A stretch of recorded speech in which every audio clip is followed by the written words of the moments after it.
this is a special session, it is a continuation of the first regular session. Therefore, hindi pa po sila pasok do sa one-year ban.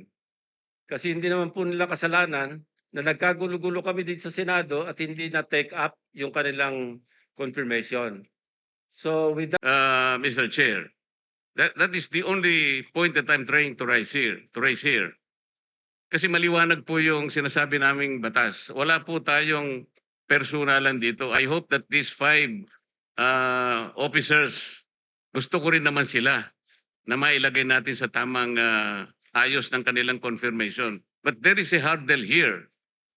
Ilang ang problema rito, Mr. Chair, kasi maliwanag po yung sinasabi ng batas. Lumilitaw, after their compulsory retirement, less than 1 year na eh.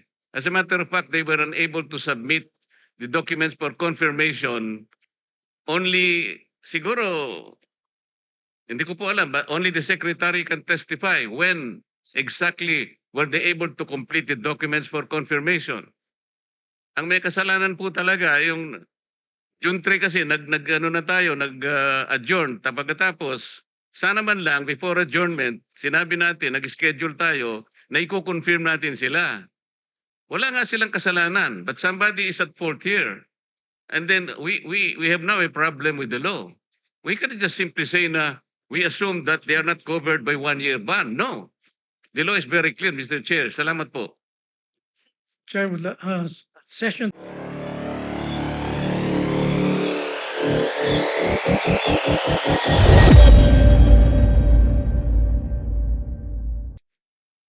Honorable Marcoleta is recognized.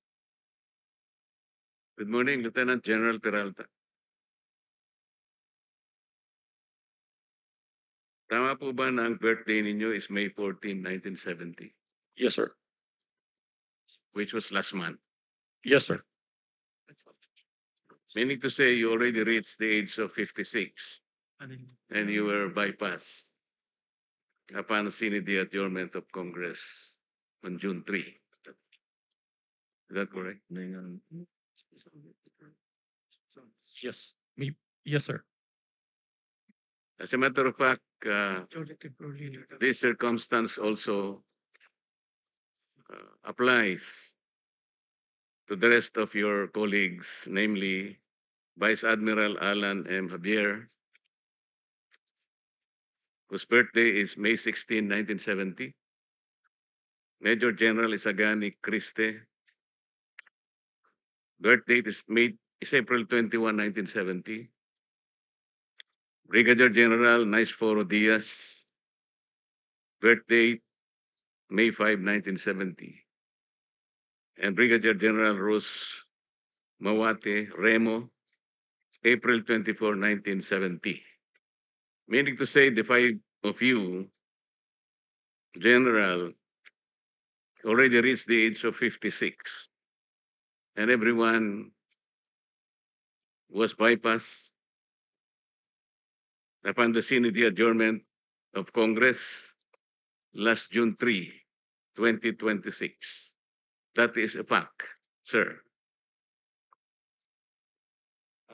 And are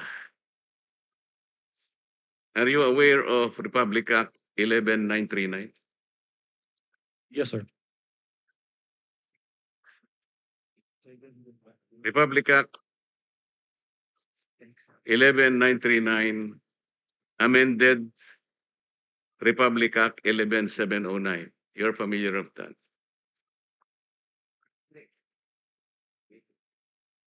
Do you know why I am citing this particular law, General?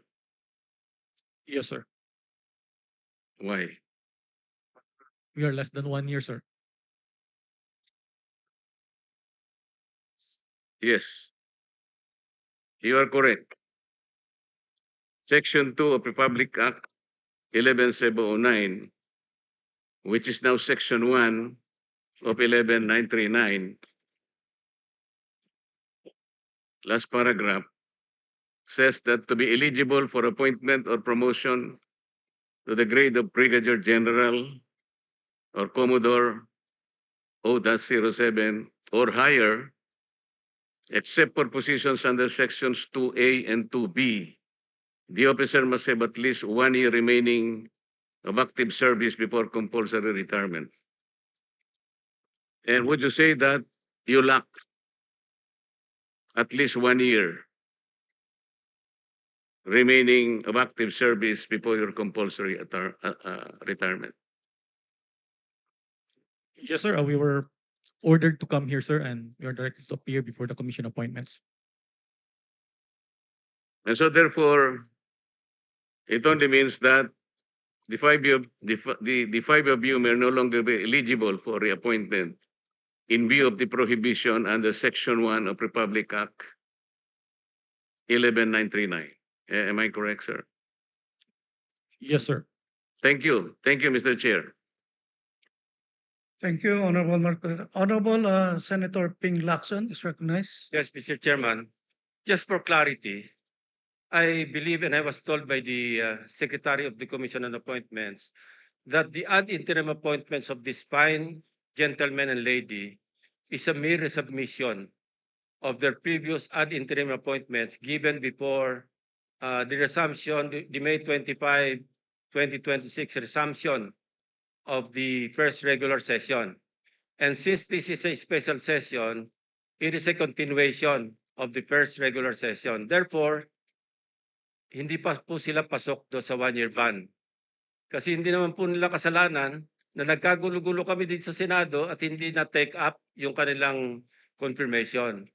So with that manifestation, Mr. Chairman, I move that we recommend to the plenary the confirmation of the aforestated or aforementioned gentleman and lady in plenary. I so move, Mr. Chairman.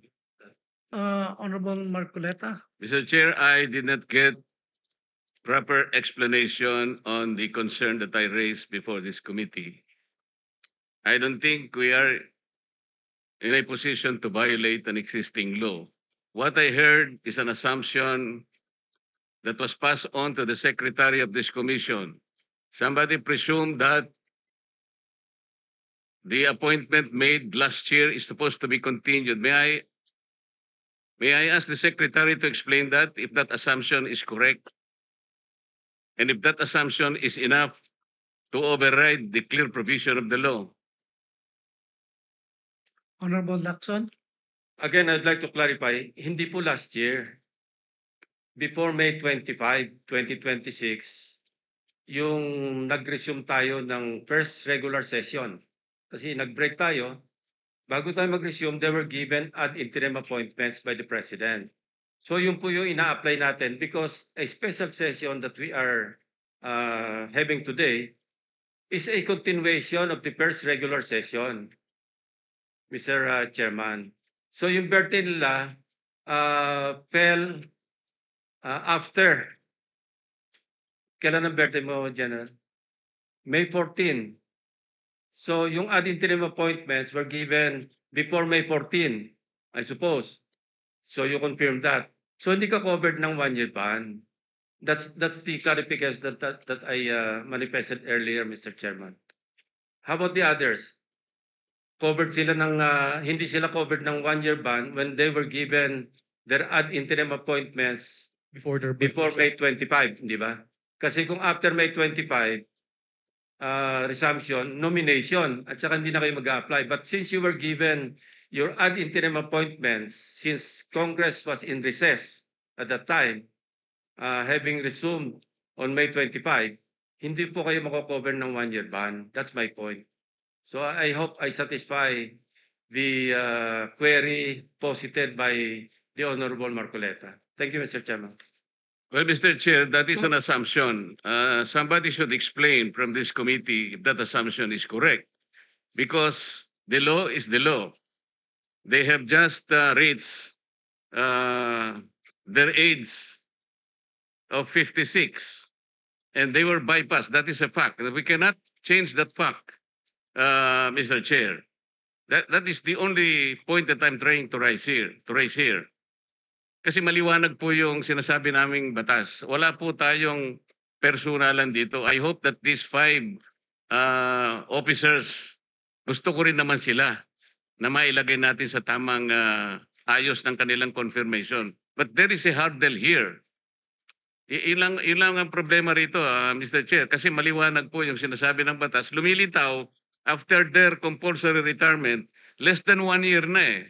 As a matter of fact, they were unable to submit the documents for confirmation only, siguro, hindi ko po alam, but only the secretary can testify when exactly were they able to complete the documents for confirmation. Ang may kasalanan po talaga, yung June 3 kasi, nag-adjourn. Pagkatapos, sana man lang, before adjournment, sinabi natin, nag-schedule tayo, na i-confirm natin sila. Wala nga silang kasalanan, but somebody is at fault here. And then we have now a problem with the law. We can't just simply say na we assume that they are not covered by 1-year ban. No. The law is very clear, Mr. Chair. Salamat po. Chair, session